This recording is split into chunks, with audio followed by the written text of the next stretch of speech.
இன்றே டவுன்லோட் செய்து உங்கள் ஃபேவரட் ஷோக்களை என்ஜாய் பண்ணுங்க. மாமா, வீட்ல கேஸ் காலி ஆயிடுச்சு. அதான் லெமன் ஜூஸ் எடுத்துட்டு வந்திருக்கேன். பரவாயில்லம்மா. இனிமே நீங்க எதை நினைச்சு கவலைப்பட வேண்டிய அவசியமே இல்லை. அத்தையும் நானும் எல்லாத்தையும் பேசி முடிச்சிட்டோம். இங்க நீங்க நிம்மதியா இருக்கலாம்.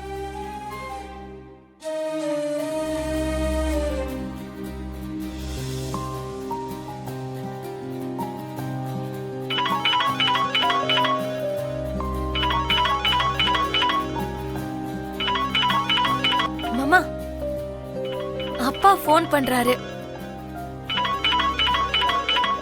அப்பா உனக்கு ஃபோன் பண்றாருன்னா ஏதோ நல்ல விஷயமா தான் இருக்கும். எடுத்து பேசுமா. பேசு.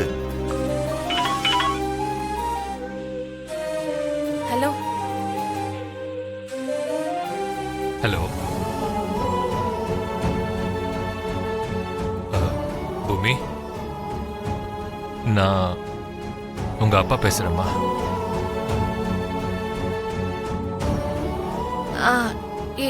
என்ன சொன்னீங்க? இப்போ நீங்க என்ன சொன்னீங்க? ஓ, அப்பா பேசுறேன்னு சொன்னமா.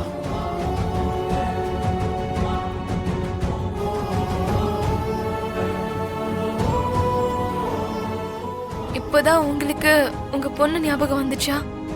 சில நினைவுகளை அழிக்கலான்னு நினைச்சாலும் அழிக்க முடியாதுல்ல பூமி. அதனாலதான் ஃபோன் பண்ண.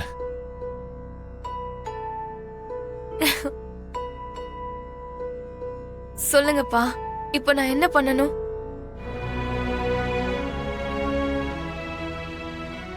என் வீட்டுக்கு வாமா.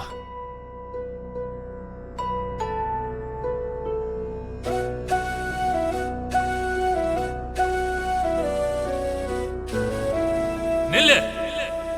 எந்த வீட்டுல நான் இருக்கேனோ அந்த வீட்டுக்குள்ள நீ காலடி எடுத்து வைக்கவே கூடாது. அப்பா, நீங்க இந்த வீட்டுக்கு வரக்கூடாதுன்னு சொன்னீங்கல்ல. வேணானாலும் வந்துட்டு தானே இருக்க பூமி. இப்போ வான்னு நான் தானே உன்னை கூப்பிடுறேன். சரிங்கப்பா, நான் உடனே கிளம்பி வரேன். சரி. என்ன சொன்ன மாமா பூமி? வரேன்னு சொன்னா. அவ வர்றது அவளோட அப்பா வீட்டுக்குன்னு நினைச்சுக்கிட்டு இருக்கா. அவ வரப்போறது நெருப்பு குழியில விழறதுக்காகன்னு இன்னும் அவளுக்கு புரியல போல இருக்கு. மாமா, அப்பா என்ன வீட்டுக்கு வர சொல்லிருக்காரு. சந்தோஷமா போயிட்டு வாமா. நமக்கு நல்ல நேரம் கூடி வருதுன்னு நினைக்கிறேன். ஆனா என்ன, எனக்கு இந்த மறைமுகமான வாழ்க்கை இன்னும் எத்தனை நாளைக்கு இருக்க போகுதுன்னு தெரியல. உண்மையான குற்றவாளி அந்த அபூர்வதான்னு தெரியற வரைக்கும் மட்டும்தான் மாமா உங்களுக்கு இந்த மறைமுக வாழ்க்கை. குறைஞ்சபட்சம் அந்த எஸ்பி சூர்யாவோட அண்ணனை கொல்ல வச்சது நீங்க இல்லைன்னு தெரியற வரைக்குமாவது நீங்க இப்படி இருந்துதான் ஆகணும். அபூர்வா குற்றவாளின்னு நிரூபிக்கப்பட்டு நீங்க நிரபராதின்னு வெளியில வர்றது அது ரொம்ப தூரத்துல இல்லைங்கிறது என்னோட நம்பிக்கை மாமா. சரி விடுமா, இப்ப அந்த விஷயம் எதுக்கு? ரொம்ப நாளைக்கு அப்புறம் உங்க அப்பா ஃபோன் பண்ணிருக்காரு. முதல்ல நீ போய் அவரை பார்த்துட்டு வா. நல்லபடியா போயிட்டு வாமா.